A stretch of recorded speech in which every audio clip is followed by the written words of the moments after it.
Hey everyone, how's it going? Juan Dhas here, and welcome to this week's YouTube lesson. And today I wanted to talk a little bit about vocal phrasing and kind of approximating it or imitating it on the guitar. I had a friend of mine, actually an old friend of mine from Berkeley, who asked me to kind of do a lesson on some of the phrasing, these little inflections. I don't know what else to call it.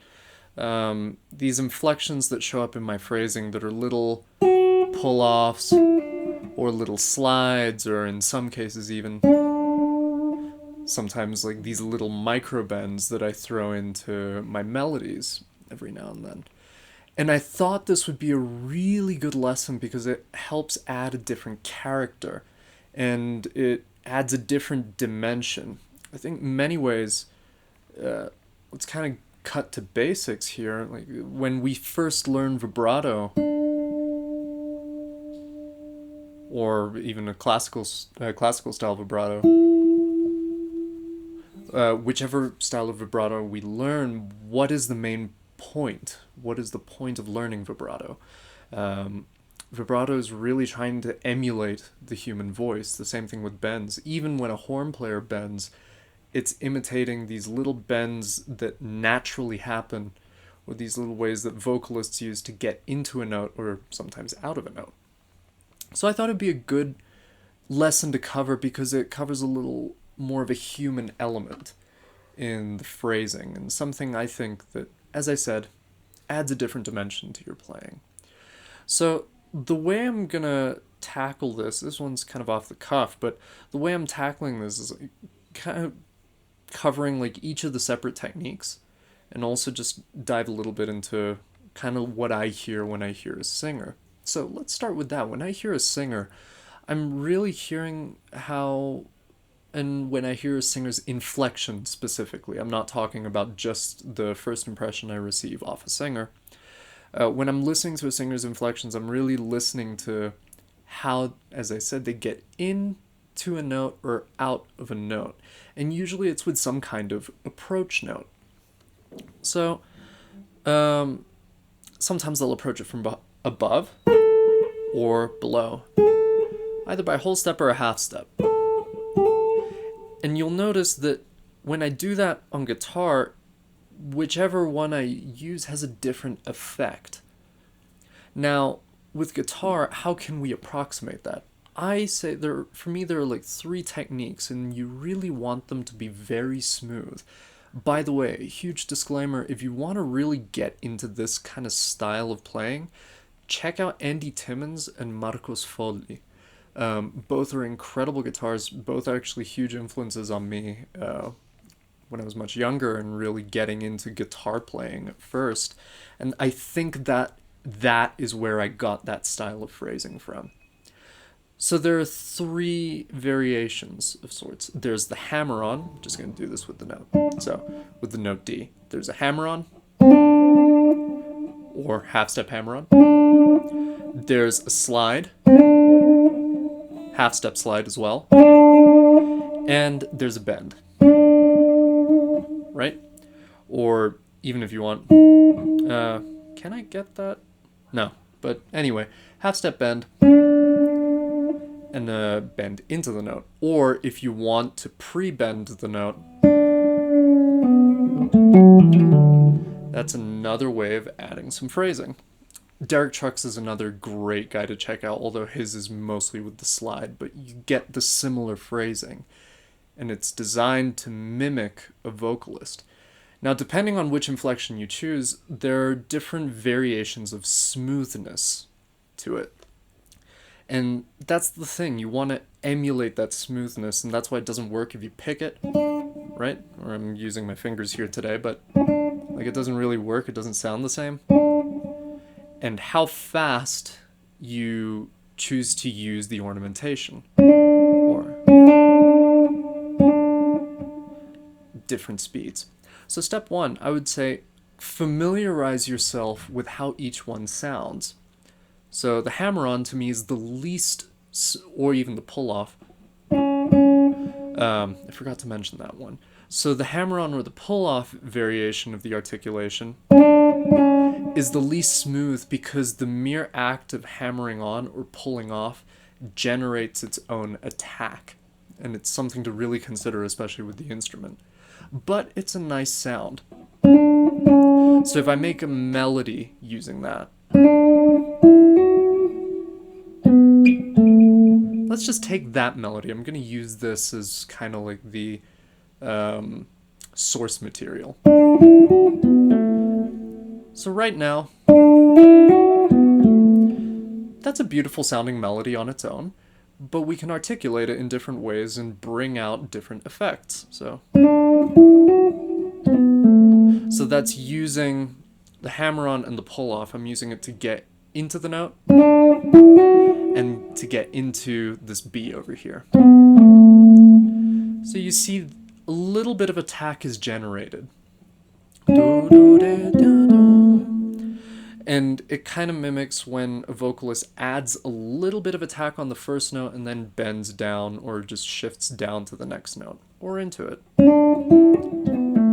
Right. So that's, let's say, we'll call this articulation 1. Articulation 2 is the slide variation. Right? So that you can see is just a hair smoother, just a little bit smoother. You're not generating as much of an attack, but when you think about it, just sliding from fret to fret generates another attack, but it is a little more subtle. It's actually, I remember when I was writing Deeper Spirit for the second album, or if I just... I'd written in all the little grace notes and stuff, but then obviously my upright player, Kike, he tried to play it, and he's like, oh, right, that sound only comes from the fret. Okay, I'll just play the original note. And that made me realize, okay, I have to be really, when notating this for other musicians, I do have to be really clear about certain things, but that's what makes the guitar beautiful. Certain sounds and effects, even though you're approximating another instrument, make the guitar inherently guitaristic because they only come from having a fret, and you can't get that on some other instruments. So please, guitar players, use this to your advantage. Like, embrace being a guitar player in some ways. I know it's ironic coming from me, a guy who's a frustrated pianist, but there is a beauty in the instrument we play. So, to recap, we have articulation 1, which is the hammer-on and the pull-off, right? Then we have articulation 2, which is the slide, right? And then we have articulation 3, which is the bend. And the bend, in this context, not just bends as in overall, but that gets an even smoother one, and that almost gets closest to the vocal phrasing. However, the one drawback with the bend is it's really hard to be very quick and accurate at the same time. Usually I find it's either or, and it's a trade-off. Whereas if you want a little more speed, maybe one of the speed in the articulation, maybe one of the other two could serve to do so. Or a combination of the two. And you see already we've taken this very simple source material and by changing the articulations about and which variation we use, the phrase speaks a little differently. I know it's a little esoteric, but it really translates to the listener in a very different way. So how can we use this in a way, like, or aside from like the rock influences I got this from, I just remembered some of this pops up a lot in Balkan music, where you'll hear the vocalists use these articulations, and not just the vocalists, but even the instrumentalists. These little phrasing inflections, like, right? Or if I do a descending phrase and go back up, it adds a different element. And sometimes you can even hear this in Indian music, although the articulation is approached in a much different way. So it's something to consider, and it's kind of taking advantage of the instrument and making the instrument, this is going to sound really weird, but making the instrument sound very unlike your instrument using instrumental techniques. It's a bit of a weird way of thinking about it, but I think it gets a really nice effect. Now, a couple of technical things. I mentioned before, adjust your speed, and the speed can affect, the speed of which you use the articulation affects how it communicates. So for example, if I'm using the pull-off, I can adjust the speed of the pull-off for a little more of an exaggeration. Almost so quick that it's barely noticeable.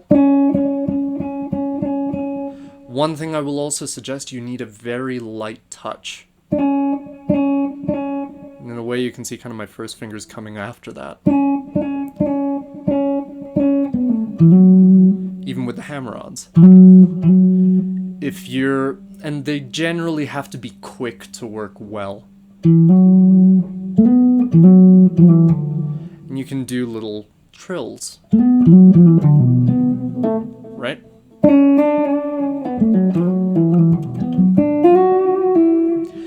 And doing so really adds a different dimension to your phrasing. And as I said, it gets you closer to that vocalist sound and helps kind of get that singing quality that I think many great blues, slide, and rock players have. That I think, hey, jazz guitar players, let's embrace this a little more. It's just a different tool in your toolkit. If we want to play the traditional language and the traditional sound, yes, there is a way to play that sound and play it respectfully and honor the tradition. However, embracing a vocalist in your phrasing is a different color in your toolkit, and something that I think is very valuable, especially when you play melodies for heads and stuff. That said, I do want to emphasize this. Be mindful of over-articulating. Sometimes when we first use these techniques, it's very easy to throw them in everywhere. Now let's say, okay, that one little segment there. If I were to do this once in the entire tune or the entire solo, and I very rarely allude to that again, then it can be cool. But if it's overused and over-articulated, basically it's the equivalent of sensory overload. You're kind of assaulting your listener with too much information, and it becomes hard to digest and hard to listen to, and affects what's the word I'm looking for? The intention behind what you're trying to communicating. Behind what you're trying to communicate. If you're trying to communicate a melody, sometimes if it's a good melody, it doesn't need much help. Just adding a little bit of these, like, adds a little bit of character.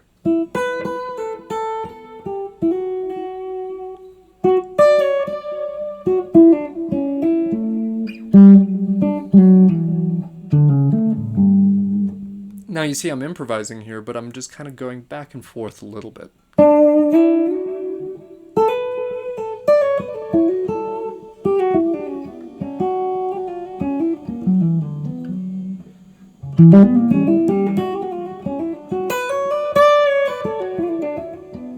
Right? But let's say I was over-exaggerating it. I'm going to try do this, and I'm probably going to cringe throughout the whole way, so I'm sorry. You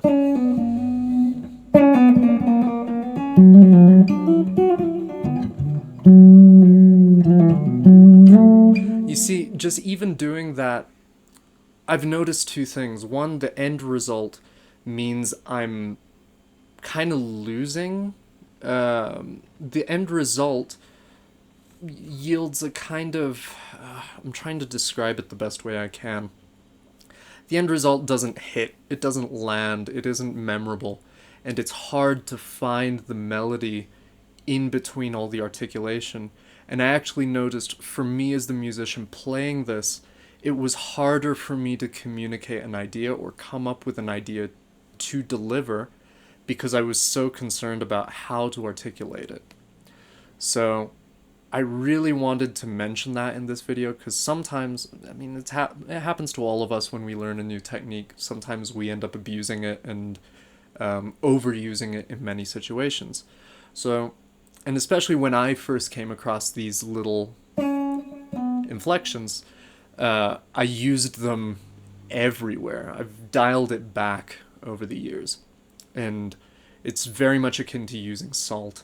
Use a little bit, it really enhances the flavor profile of whatever you're eating or whatever you're cooking. Overdo the salt and then the dish becomes inedible. So, in closing, I hope this lesson was really helpful for you guys, and especially with how to communicate melodies, how to play more vocally, to some extent or another, and also gave you an idea of what your possibilities are when actually really playing a melody and really helping something speak. So, hope you enjoyed this lesson, and I will see you in the next video.